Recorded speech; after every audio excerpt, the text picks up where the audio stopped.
Now that college wrestling is back, we have to talk about something that's just dumb. Just completely dumb rule. There was the rule, of course, we knew back in 2019 that was implemented called hands to the face. A very dumb rule, which has since been fixed for the most part. It had affected a couple matches, looking at the Sebastian Rivera versus Spencer Lee match, looking at some Dayton Fix and Nick Suriano matches. But now let's talk about these dumb rules. So the dumbest rule of the season. Wrestlers are not allowed to shake hands before they wrestle. Now, listen, it's not a penalty. It's not something that the team is going to be penalized or the wrestler is going to be penalized, at least not yet. But wrestlers are not allowed to shake hands before they wrestle. Are you kidding me? Like, let's just think about this for a second. So, let me talk about this first. So, there are certain new rules implemented because of the virus and because of things that have happened, which is totally understandable. You know, you have to implement these rules to appease people and for health guidelines. Like, that's understandable, okay? Like, only guys on deck and in the hole can warm up without their masks on.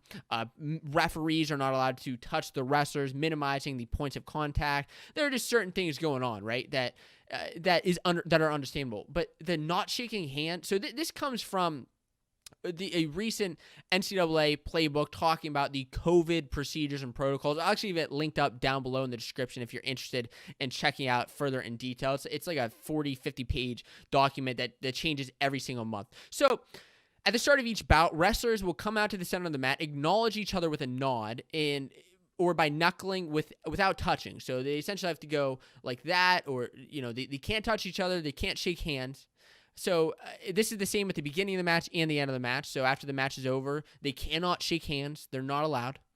Wrestlers shout out, shake hands. Accidental or inadvertent handshakes will not be penalized. So there's what I'm saying. It won't be penalized, at least.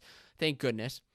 But this is just crazy. They're shaking hands, and then as soon as the whistle blows, they're going to tie up. They're going to grip the other guy. They're going for collar ties. They're going to attack this other guy, but they handshake. No. Don't want to have anybody shaking hands. I'm sorry. It's just absurd. It's just one of those dumb rules that makes absolutely no sense.